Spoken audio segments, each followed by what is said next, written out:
It wasn't until high school that they allowed me to, probably because they feared that I wouldn't get into any colleges at that rate.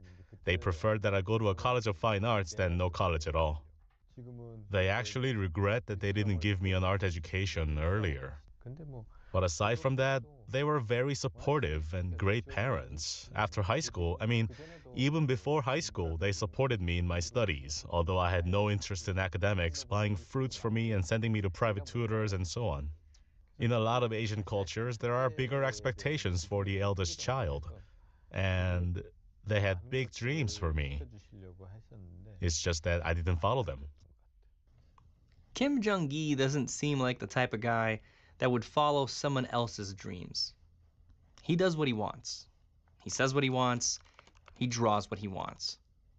What do your siblings do? One, my little brother works for a pharmaceutical company, and my little sister is married and is an ordinary housewife. Are they happy? I think I'm the happiest.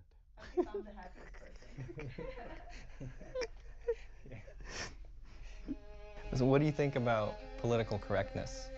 전 별로 안 좋아합니다. I'm not a fan. 네. I do try to be presentable, but I'm horrible at packaging myself up as something I'm not.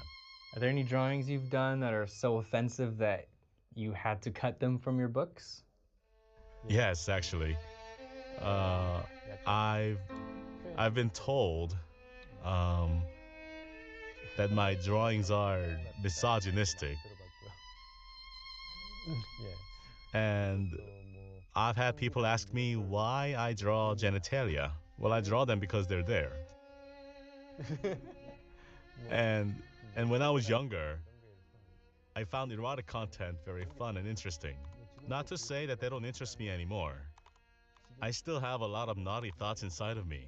I just have more people around me that keep me under control. My managers, my co-representative Kim Hyun-jin, my disciples and such.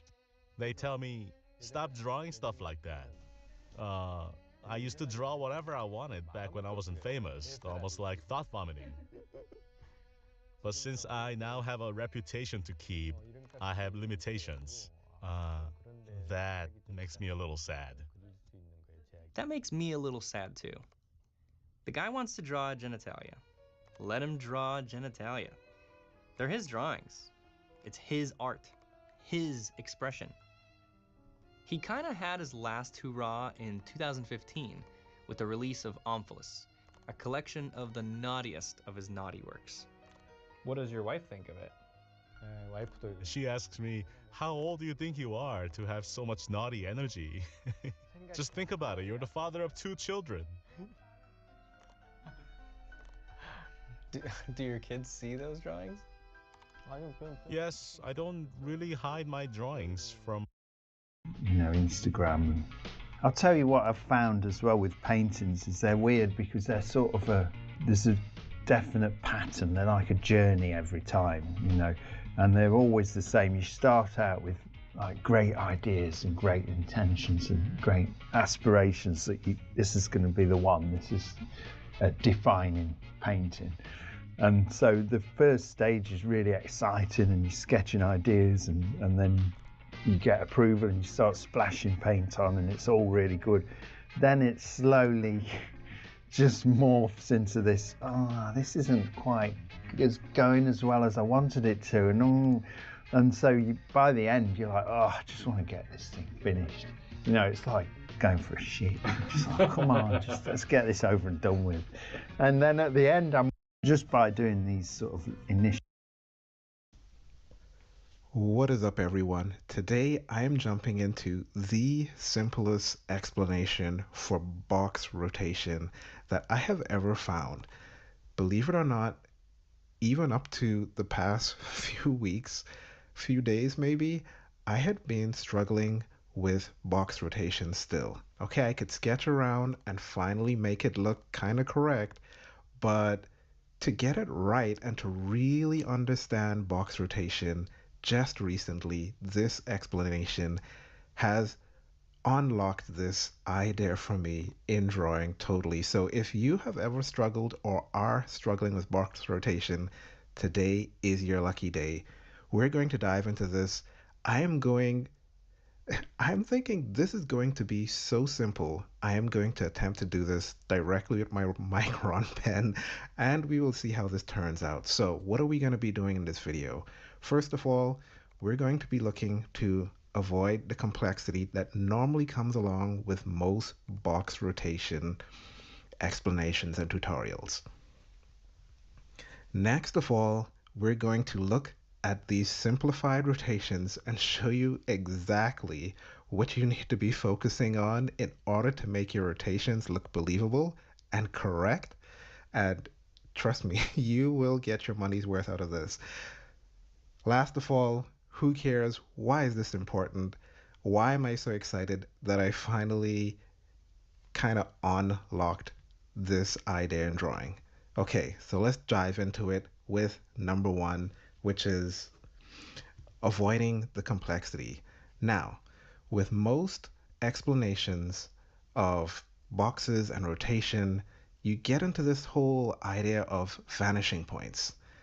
And while vanishing points are very important for perspective and getting your drawings correct, when it comes to box rotation, it is actually overcomplicating your understanding that you need to get from the rotation. So let's look at this in terms of lenses and see how we could simplify this idea of vanishing points where you don't have to worry about it anymore. Like you literally don't have to worry about it. So there are two types of lenses, or lenses come on a spectrum, all the way from wide to long lenses. Now, for wide lenses, if you have a box,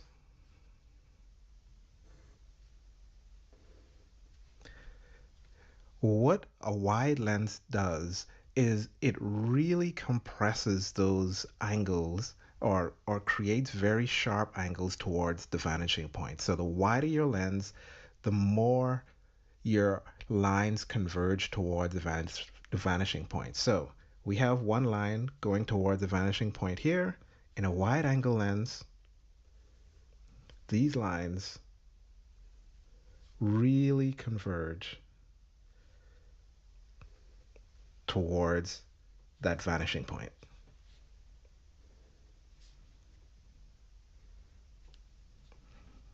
Now, lens, the more, if you have a spectrum points where you don't have to worry about it anymore, like you literally don't have to worry about it. So there are two types of lenses, or lenses come on a spectrum, all the way from wide to long lenses. Now, for wide lenses, if you have a box,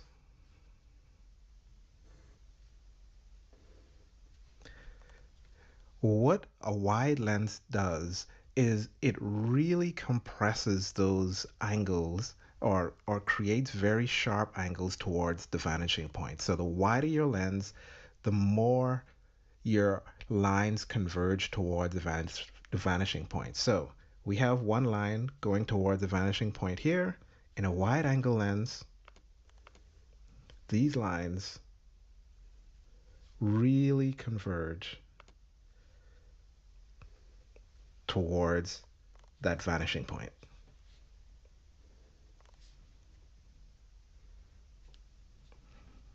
Now, on the very long lens, you can get lens so long that instead of going towards the vanishing point,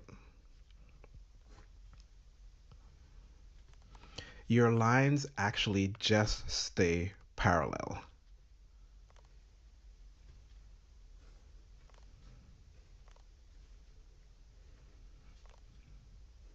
Of course, I probably still have some convergence here, but you get the point. Long lens, you don't have to worry about getting vanishing points correct. You don't need that additional complexity in your way when trying to figure out the box rotation. It's just needless complication at this level where you're trying to understand it. So for this tutorial, we're going to avoid the complexity and just stay with the super long lens, keep all of our lines parallel, and you're going to see why this is important. And even when it comes to the who cares, This is going to blow your mind why this is so important in the beginning stage of understanding box rotation. All right, so now that we have that out of the way, we have the complexity gone, we're going to be using our long lens, parallel lines. Let's go into the simplified rotations and see what we need to know here. So for the first rotation and for all three of these, what we're going to be doing is we have our object set up here, and as you can tell, all our lines are parallel for the most part. What we're going to be doing for our 3 dimensions, we're going to pretend that we are sticking kind of a pin or a kind of axle through one of the dimensions. So we're going to stick a pin through this first one, and our rotation is going to be around this axis. Okay? Now, here is the key point that puts everything in place. This is the only thing you need to remember. Once you have your axis identified, and we're just going to repeat this process for the rest of these rotations. All right, I'm so excited. Once you have your axis here, and you notice that this pin is running up and down this is basically on the height of this object, which are these lines here. To get a proper rotation, all you have to do is to make sure that on every other image you draw in your rotation, you just keep these up and down lines in the same parallel direction as the ones you already have. Okay, all right, so we're going to do a rotation here now and show you how this works. So I'm swinging this around. We have the object, which are these lines here. To get a proper rotation, all you have to do is to make sure that on every other image you draw in your rotation, you just keep these up and down lines in the same parallel direction as the ones you already have. Okay, all right, so we're going to do a rotation here now and show you how this works. So I'm swinging this around. So I'll put my first mark here because it's going to kind of swing around like that. So we know that it'll swing out, right? So remember parallel lines. So this one is like that. We got a parallel line. And now, where do the down arrows, the down lines go? Well, they go parallel to these ones. So we're going to go straight up and down. And you just have to trust it, right? Parallel and parallel to here. Straight up and down. We do another one. And my boxes apparently are slightly different widths. But again, straight up and down because it's parallel, and parallel to the top ones. If we have another one coming here,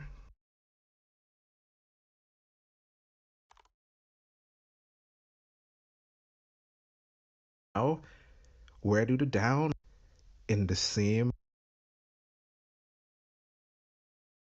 parallel direction?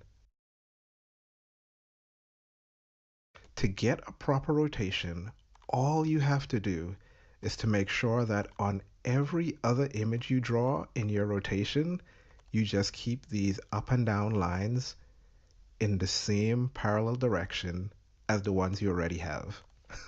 Okay, all right, so we're going to do a rotation here now and show you how this works. So I'm swinging this around.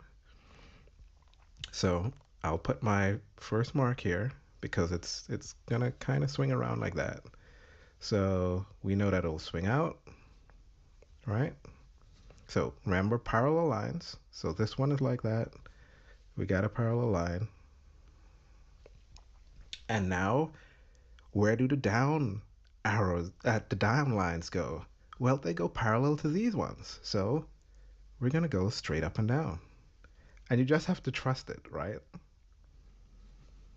Parallel and parallel to here. straight up and down. We do another one. And my boxes apparently are slightly different widths. But again, straight up and down because it's parallel, and parallel to the top ones. If we have another one coming here,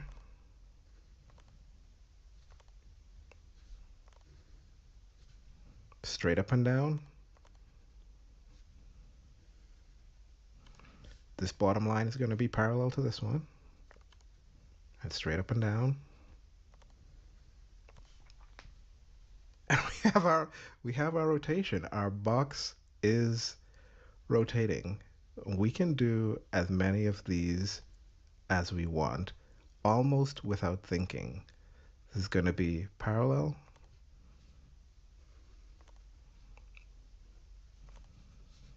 and the line going here will be parallel to these ones. All right. you're rotating without almost thinking. The only thing you need to remember, this stays parallel as you swing these ones around. And that is the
key. So let's go to our second rotation, and we're going to do the exact same thing again, okay? So looking at this rotation,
we are rotating around this axis here.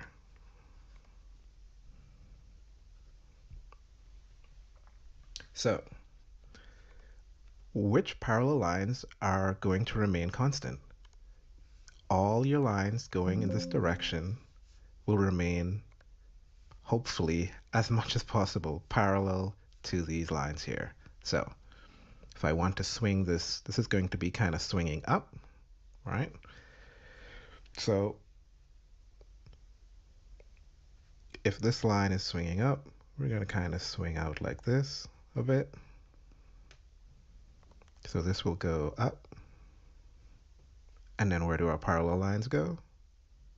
Parallel to that.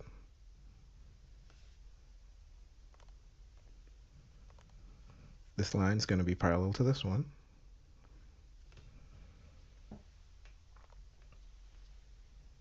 And we can barely make a line here. And this one's parallel to the top one there. So we swing out again. I'm going to move this one over just a little bit, but I know where the top line is going to be already, because it's going to be parallel to these lines. And we're going to swing it up just a little bit more. So this is arching some more. The line here is going to remain parallel. This line is going to swing out some more.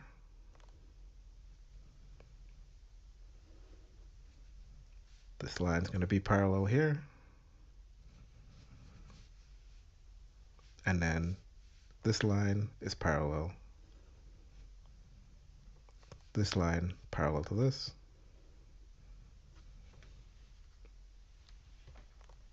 And you can just continue doing this basically all day long, okay? So let's move on to the next rotation. The next rotation here, we have a pin going through this way, so we're going to be kind of spinning it around in kind of this fashion here. So which lines are going to remain constantly parallel through all the figures? It's going to be this line here. So because I know this line is going to be parallel continuing, I can already draw that line. And now if I'm swinging this up, I know that this will come a little bit higher. This line remained parallel to this one. Now, if this was to rotate, these lines would go in this direction because they're swinging in.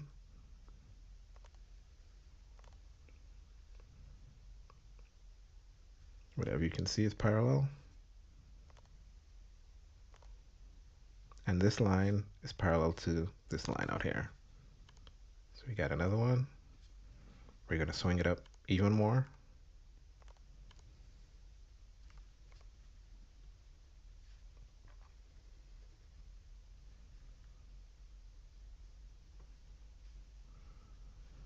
And now this needs to swing back even more. And here's another thing.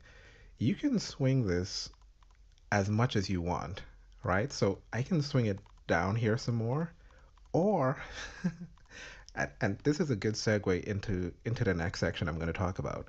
I can swing it some deeper this way, or I can even go, you know what? I want this to be a far swing. I'm just going to push it this way. Oops, not quite as parallel. So I'm going to draw this through here. This remains parallel. This line coming down has to be parallel with these ones. And now I have it swinging far out this way, like a far swing. Like you can, it just works. It just works. So, okay, so those are rotations. So those are the simplified rotations. Let's say, who cares about this, right? So here is the thing. One of the things I have been doing is looking at how several persons draw. Tom Fox draw. I went on his Instagram and noticed he was drawing characters just out of his head in ink.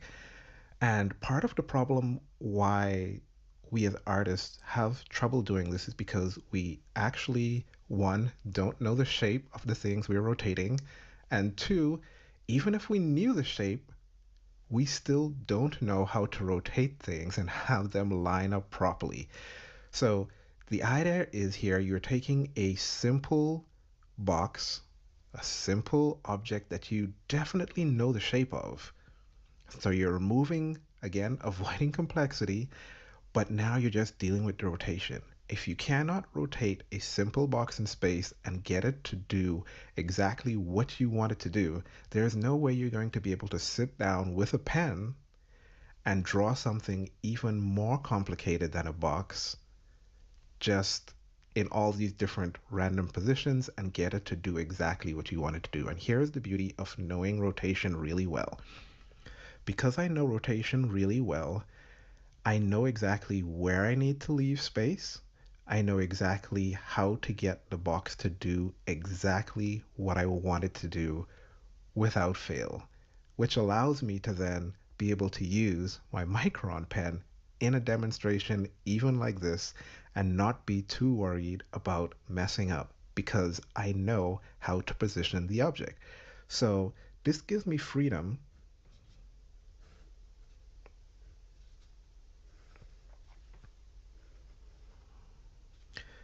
to just explore box rotation in my head, right? So if I wanted this box to fall forward, I would just leave some space here and I go, okay, I want this to fall forward in some way. So let's do that. Let's make this box fall forward.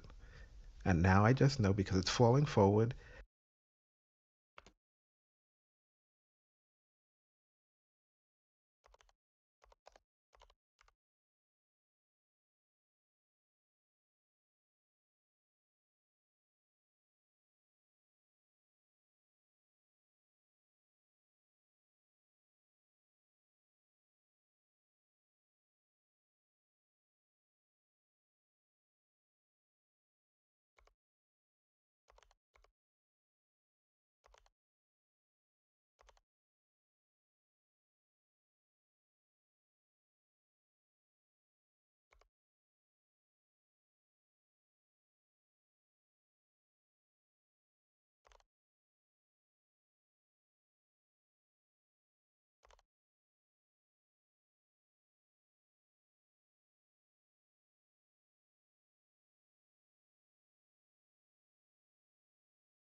and it's falling forward, these lines here will just remain parallel. So I'll just do my best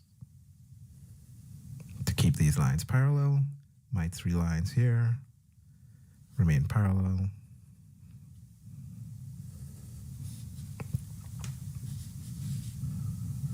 This line that goes across the bottom will be parallel to these. This one coming down will be parallel to these. Then I can complete the one in the back here now that I know that I have the space. I can say, yeah, let's drop this a little bit more. Again, once I keep it parallel, it's all good. This line is parallel to this one.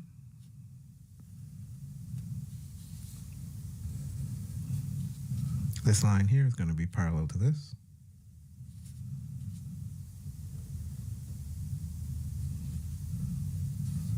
I can get overlap. I can then decide, you know what, I want to turn this out a little bit. So now that I'm turning it this way, these lines will remain parallel. But now these lines will swing out.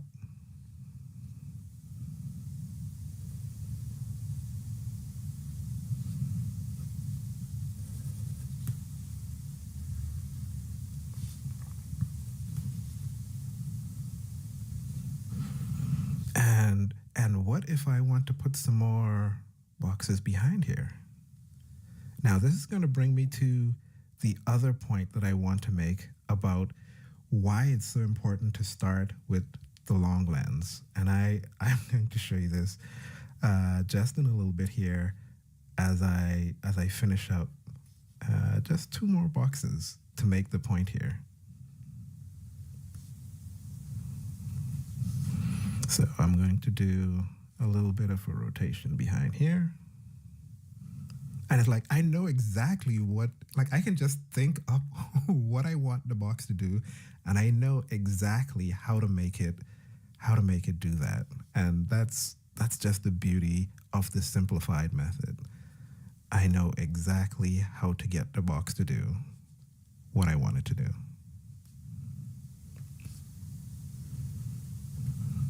Okay, so here's the deal. The other thing about using the long lens where all the lines stay parallel to each other is that no matter how many boxes I draw randomly anywhere on this page, they're going to look like they're in the same environment.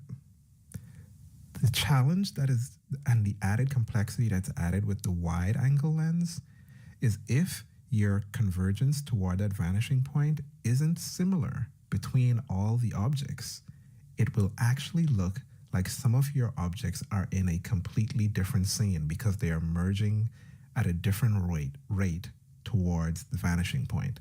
Again, just an additional complexity that's going to make your drawings look not quite correct. But when you're doing the extremely long lens, every single box you put down looks like it belongs to that scene. It looks like it just belongs there. And if you add some overlap, the effect is perfect. So I can go, oh yeah, I just want to do like more box rotations.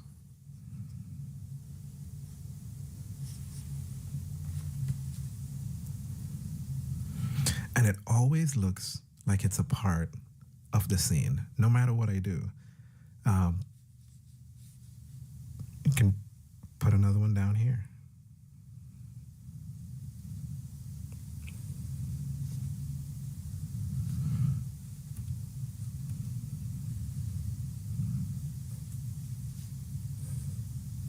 If I want to make this like a stack of books and I want to rotate another one under here in the stack, like let's say I want to make the book come this way. Now, I'm not rotating up and down. I'm actually turning this. Imagine a pin is in the middle here. I'm turning it. So this line just needs to stay parallel for me to accomplish this. So I can put my box there And now these ones stay parallel, and I have started stacking books.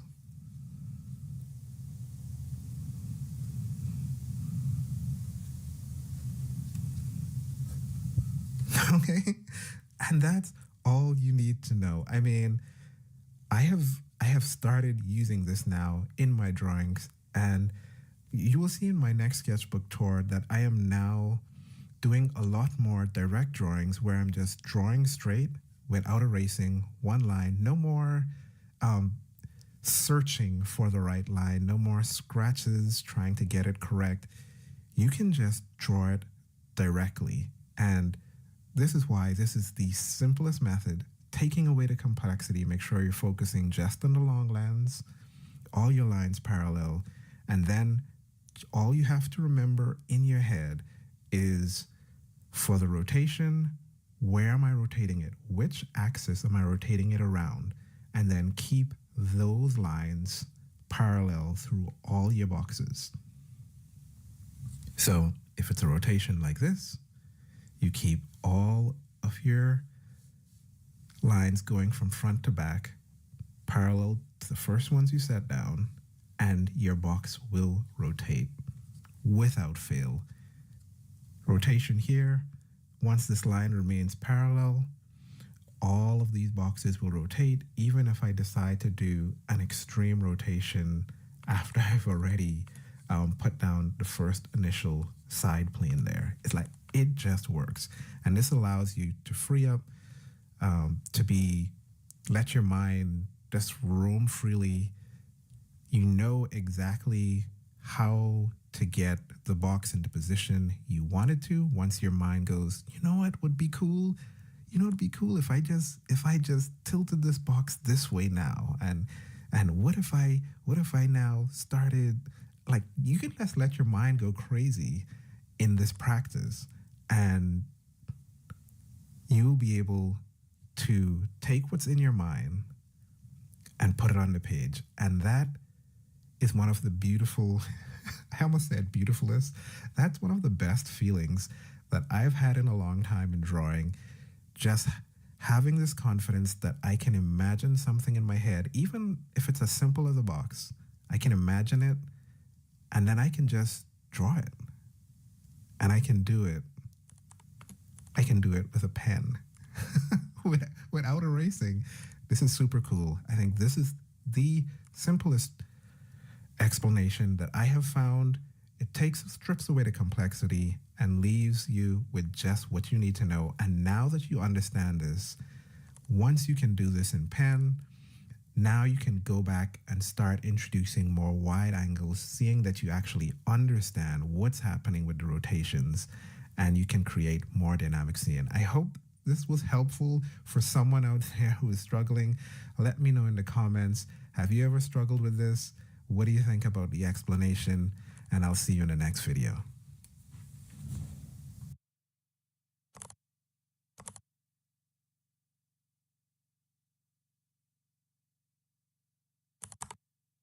You've probably all seen this diagram that lays out two vanishing points and teaches you how to set up boxes in perspective. But here's the question for today's video. How do you go from something rigid with all the guidelines like this and take what you've learned here to produce something that we see people do all the time, freehand draw boxes in an environment without horizon lines and do it very intuitively? Today, we're going to be outlaying 4 quick steps that gives you everything you need to transition from this to this. Step 1 is realizing that the top and bottom planes of your shapes are essentially the same thing, and it's really the key thing that you need to be focusing on in order to place these objects in perspective intuitively. So what do we mean? Here we have a plane that forms either the top or the bottom of a cube. So let's demonstrate this.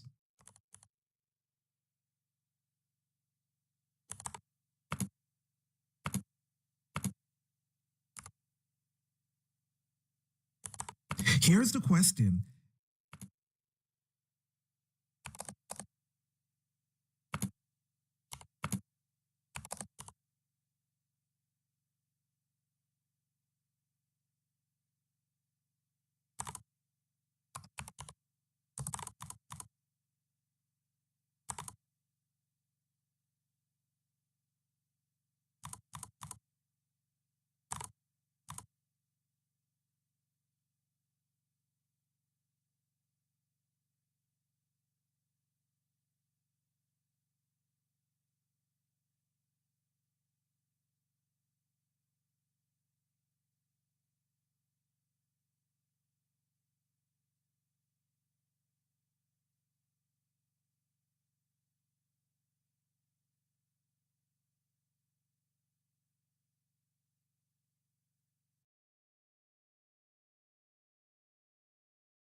you.